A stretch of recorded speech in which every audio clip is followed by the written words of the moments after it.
Welcome to another episode of Chad Sports Talk. You know my name's Chad. We take a dive in world sports.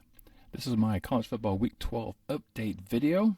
And if you saw my previous video, saw my predictions, and I actually went 9-3 this week, which wasn't that really that bad.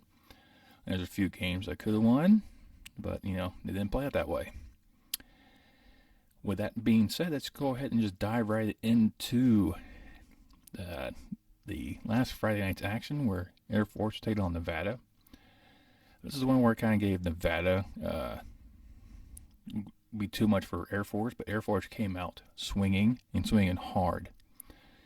They just grounded and pounded Nevada for the entire game. This is typical for the service academies. They do the triple option. It's always run, pass, run. And that's what they did.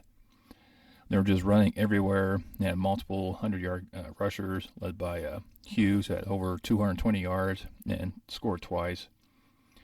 I said Strong's will be a very good quarterback. And he was trying his best. He worked his way back. They were down 24-10 into the fourth, where they quickly scored two other touchdowns. They finally corralled the Air Force rushing attack, forced them to punt, and then they're able to get two scores in. They sent the game overtime. They exchanged punches until they went to that 2-point shootout that college football now does, that I think a lot of older individuals, maybe more the classic football sense people, don't like. I myself rather see the tie come back. But with this aspect, it actually keeps Air Force very slim possibilities of getting in to the Mountain West Championship game alive. But they need lots of help. Because they definitely need to have Utah State lose again, because Wyoming did knock them off, but they have them lose again to really have any shot of making the Mountain West Championship game, possibly against San Diego State, because they need to win to stay in. Because they lose, Fresno State wins, Fresno State's in. This final week of college football is going to be very, very, very intense, because there's like three teams sitting on top of that Mountain Division, the Mountain West: Boise State, Utah State, and Air Force all have 2 losses in conference play. And Utah State's got that tiebreaker over Air Force, so the pretty much Air Force needs to make sure that Utah State loses, because they have the tiebreaker over Boise State. It's a colluded mess for the Mountain West, to say the least. But, it is what it is, and we'll just go ahead and head off into the ACC, where you had a couple games out there to determine who's going to be in Charlotte. First, we'll start off with Clemson hosting Wake Forest. I thought Wake Forest would sneak out with this one, and Clemson's defense came to play, which I knew they would. Clemson has one of the best defenses in the country right now, but Clemson's actually one of these teams that are doing extremely well. They pretty much corralled Hartman. He didn't have much to, couldn't really score. He could pass. He still had over 300 yards passing. So he had no issues, finding receivers and whatnot, but they just could not get into the end zone. And Clemson just was a bend, don't break defense. Ended up knocking off Wake Forest 48-27 to keep their chances of making ACC title game alive.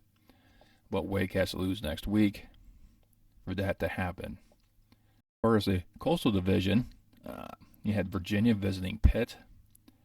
This is one of these games that I thought Pitt was just going to run away with. Pitt right now is performing extremely well. They've had a couple stumbles in the season, especially losing at home to Western Michigan. Like I said, I'll always hang that over their heads.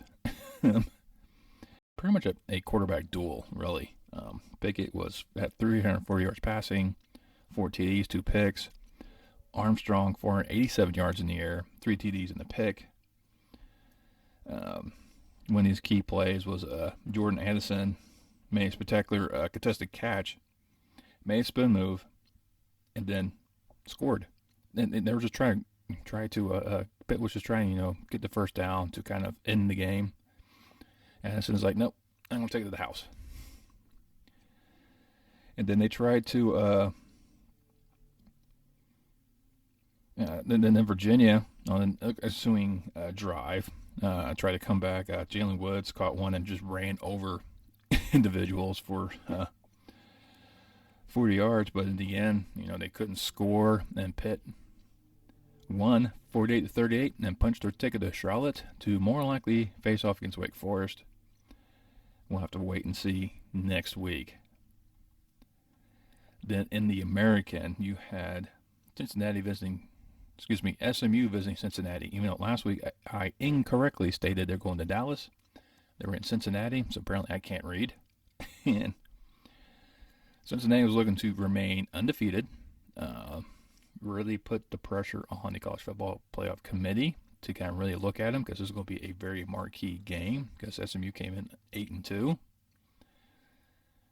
So you get that game against a winning team, and then not to mention, if they could win convincingly. Fortunately, Cincinnati this year has been kind of struggling through some of their opponents, weaker opponents. But like I said, Navy's not one of these teams you can really just kind of push out of the way. Anytime you play conference games, you get the best anyways. So I didn't take that too much into consideration. But pretty much the Bearcats had no issues corralling the Mustangs. There's some trickery going on with Cincinnati, as well as Ritter actually threw, caught, and ran for a touchdown in the game. I mean, it was just his senior day, so, he had 5 total touchdowns himself. Cincinnati had no issues. They beat the Mustangs 48-14. Clinched their ticket to the American Athletic Championship game against Houston, who's now 10-1. So that'd be a huge matchup between those two.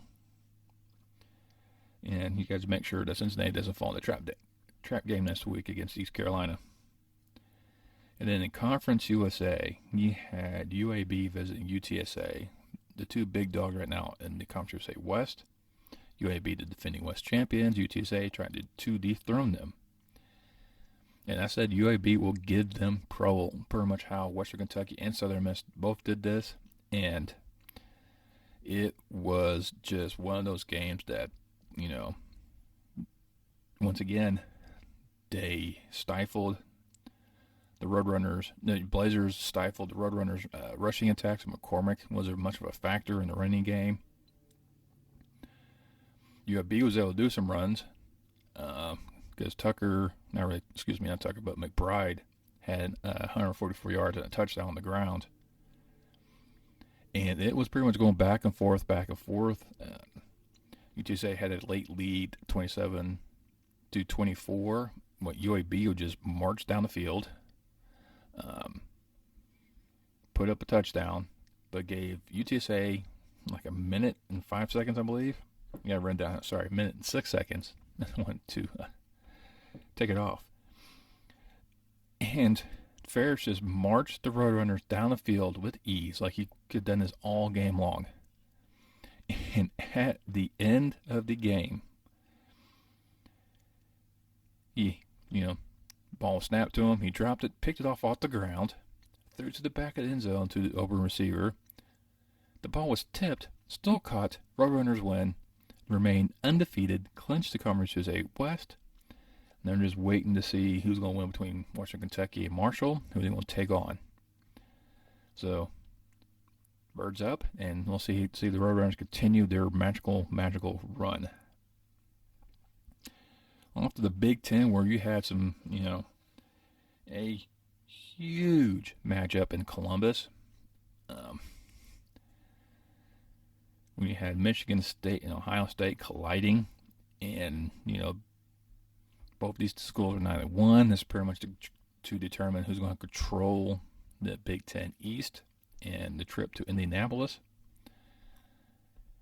And a lot of people thought this was going to be a close contest. Not according to C.J. Stroud. Apparently, he didn't get the message from everyone else because he went out there and lit the Spartans up. Michigan State had no chance. From opening whistle, Ohio State just opened up a whole flippin' brewery of whoop ass. And Stroud had 6 touchdowns. 3 for 6 touchdowns. He just decimated Michigan State. That's like 2 weeks in a row now that Ohio State has obliterated teams. He ended up winning 56-7, which set up the game with Michigan as a Big Ten East championship game. I mean, the way Ohio State's playing, they're going to be scary in the postseason. No doubt about it. I don't think anyone wants to go after these guys. So I have a feeling the championship game is going to be between Georgia and Ohio State. And then the one I kind of went on the limb. Illinois visiting Iowa. Illinois was one of these teams that did very well on the road. They didn't really cough up a lot of points. They've upset the teams. They knocked off Penn State and Happy Valley. They knocked off Minnesota. And I thought they could have a chance. It was some of a contest for most of the game. Illinois kind of hung around there, but Iowa's defense really stepped up, took control, got those key interceptions that they needed to, and was just able to hold off Illinois 33-23 to keep the pressure in the Big Ten West, because right now that's still an open race. So right now Wisconsin and Iowa are the 2 teams leading up. Wisconsin has a tiebreaker on Iowa. So Iowa needs to win. Wisconsin needs to lose. Iowa's in Indy. But if they both lose, then it goes back to, and then Minnesota and Purdue also win. There's like a 4-team race, and there's a whole bunch of Tetris stuff you have to figure out to go take the West from there. Well, right now, if Wisconsin wins next week, they're in Indianapolis, more likely against Ohio State. And then the game that, I finally had a Sun Belt team make my conference, and I'm like, well, let's go ahead and spotlight them this week. As the Raging Cajuns went on to take on the Liberty Flames, and it was not much of a contest.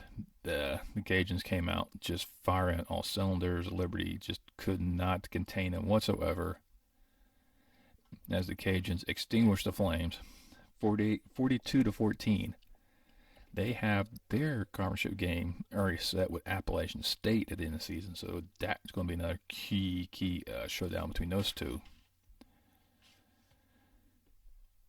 And a key matchup over there in the SEC determined the other half of the conference championship. You already know Georgia's waiting. So who's Georgia going to take? Well, Arkansas is visiting Alabama. If Alabama wins this game, they're heading to Atlanta to take on Georgia. And Arkansas came to play. They were giving Alabama everything they possibly could. It was, but Bryce Young also was doing what he had to do. The kid had almost 560 yards passing and 5 touchdowns. I mean, that's really unheard of from an Alabama quarterback. But he was doing his darnest to make sure that this game, he controlled it. And it was just, they were just enough of the tide to slip past Arkansas. I mean, Arkansas had this great fake field goal. I mean, the holder just jump throws it up to a backup tight end who goes pretty much rumbling and stumbling into the end zone. I mean, I love when trick plays work, especially when you get big guys out there to do stuff like that. It's fun and exciting to see that. And I applaud Arkansas for pulling out all the stops I possibly could to upset the Tide. But it's hard to really beat the Tide. And we'll see if Auburn can pop the bubble on Bama's playoff hopes. In the Iron Bowl, I doubt that. But it'll make that SEC Conference Championship game a huge one. So, off to the Big 12, and this one could not be even more colluded if you try. Had Iowa State visit Oklahoma. Oklahoma needed this win to keep in pace with Oklahoma State, who actually went into Lubbock and knocked off Texas Tech to punch their ticket to Arlington, by the way.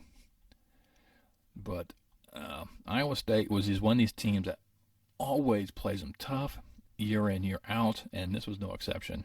Even though Oklahoma was starting to pull away a bit, 21-7 heading to the fourth, but Iowa State would just not go away. And it's just, they're the Cyclones. They stormed right back, and it was just Oklahoma was just a little bit too much for them as they edged out Iowa State 28-21 to keep their hopes alive. Then we go to the other possible opponent for Oklahoma State, which is Baylor. They went up to Kansas State. They had to win this to keep in pace with the Oklahomas. And once again, it was another defensive showdown. The Baylors didn't really have to do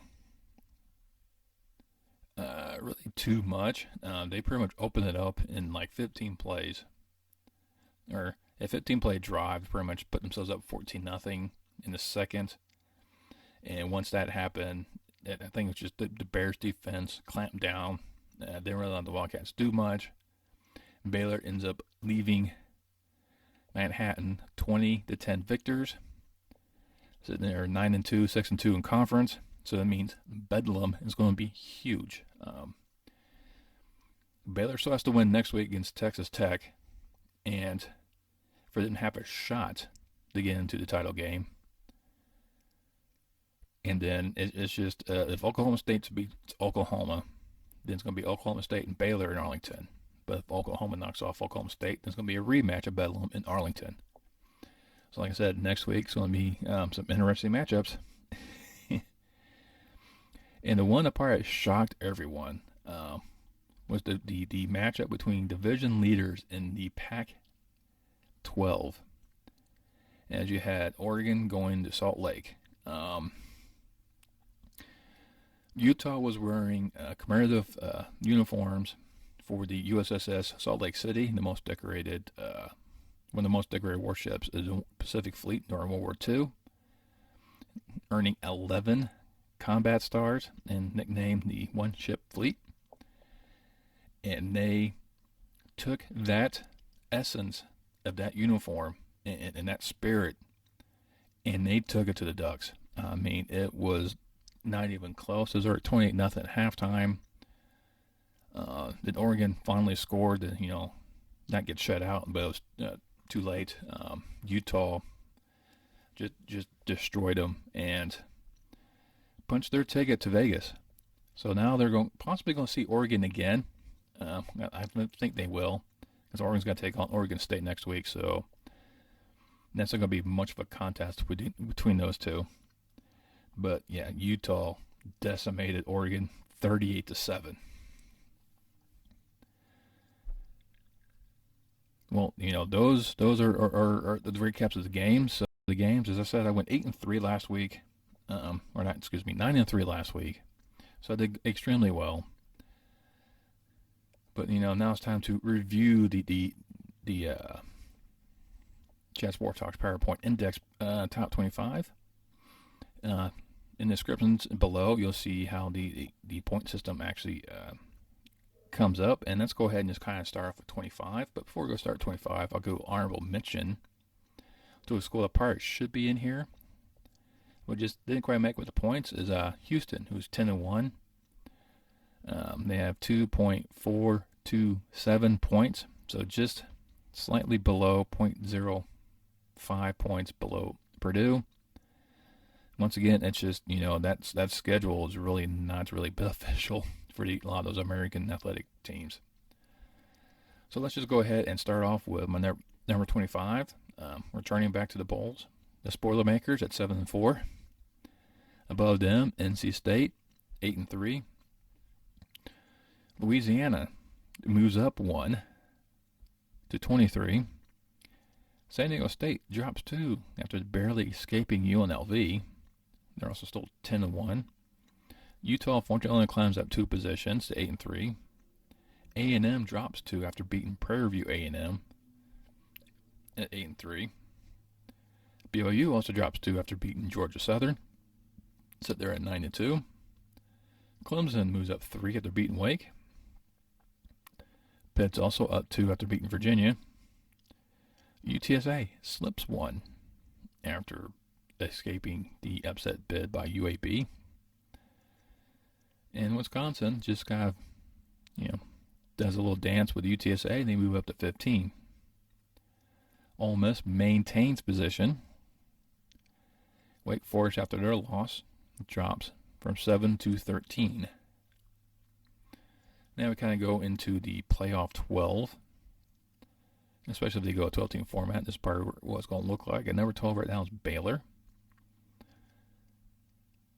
Moving up 1. Iowa maintain their position at 11. Michigan State, after getting thumped, only drops 4 to number 10. Cincinnati actually moves up some positions now after their good win against SMU. Moved up to 9th. Oregon only dropped 3 positions after they fell apart against Utah. They went to 8. Oklahoma moves up 2 positions to 7.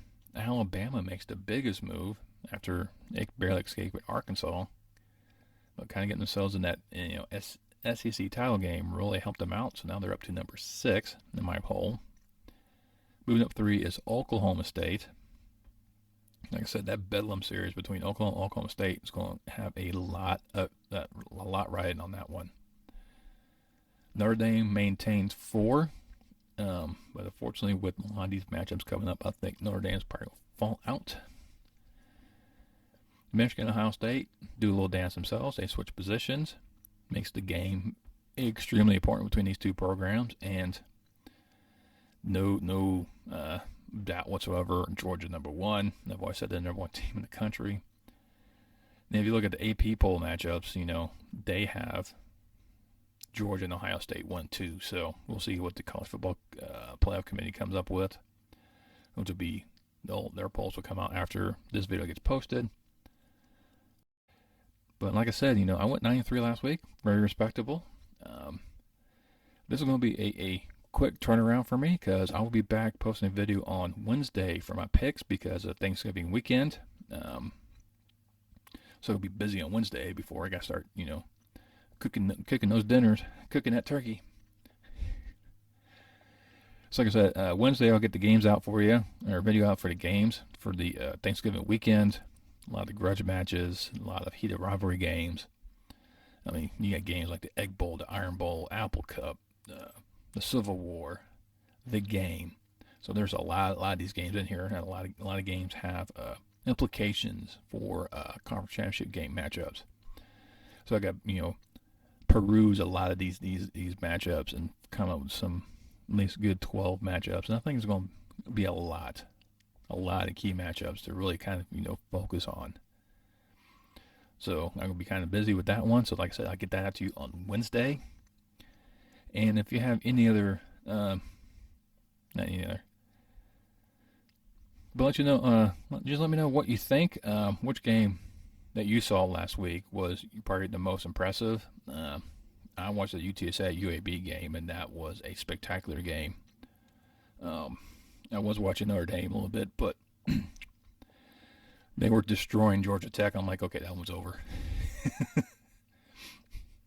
I was flipping through so many games on Saturday. It was unreal. I was trying hard to keep track of which game to really follow because a lot of these games just suck you in, and you just, like I said, it was a good weekend for college football, and I'm looking forward to this weekend as well. Like I said, I get that video to you on Wednesday for these weekend matchups, and leave a comment. Let me know what you think. You can also smash that thumbs up for me. Give me a like. Once you're there, you can also subscribe. Once you subscribe, you can hit that bell notification until next time I post a video, and I'll see you next time on Chat Sports Talk.